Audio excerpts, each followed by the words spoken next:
দেশ থেকে পালানোর পর বর্তমানে ভারত আছেন শেখ হাসিনা। ভারতের গণমাধ্যম দি হিন্দুস্তান টাইমস অফ ইন্ডিয়া এই তথ্য জানিয়েছে যে যুক্তরাষ্ট্র ও যুক্তরাজ্যের দরজা আপাতত শেখ হাসিনার জন্য বন্ধ। তাহলে শেখ হাসিনা এখন কোথায় যাবেন? দোস্ত, অন্যদিকে অভিনেত্রী ও বিজেপি সংসদ সদস্য কঙ্গনা রানাওয়াত বলেন, এখন থেকে বাংলাদেশ ভারতের বন্ধু নয়। তিনি বলেন, বাংলাদেশে সর্বদা নাকি অন্যান্য ধর্মকে নিচ্ছিন্ন করার চেষ্টা করা হয়। দোস্ত, আরো একটি মজার বিষয় হলো, এই পোস্টের নিচে একজন অনেক মজার একটি কমেন্ট করেছেন। সালাম, নমস্কার দোস্ত।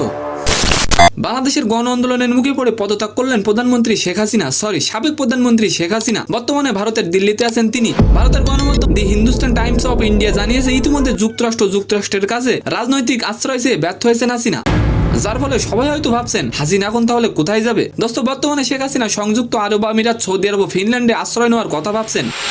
টাইমস অফ ইন্ডিয়া আরো জানিয়েছেন, যেসব দেশে হাসিনার পরিবারের সদস্যরা থাকে সেখানে ভ্রমণ করতে পারবেন তিনি, যেমন যুক্তরাষ্ট্র, ফিনল্যান্ড ও ভারত। এছাড়া ভারতের কর্মকর্তারা জানান, অল্প সময়ের নোটিশে ঢাকা ছেড়ে আসা হাসিনাকে সাময়িক আশ্রয় দিয়েছে দিল্লি।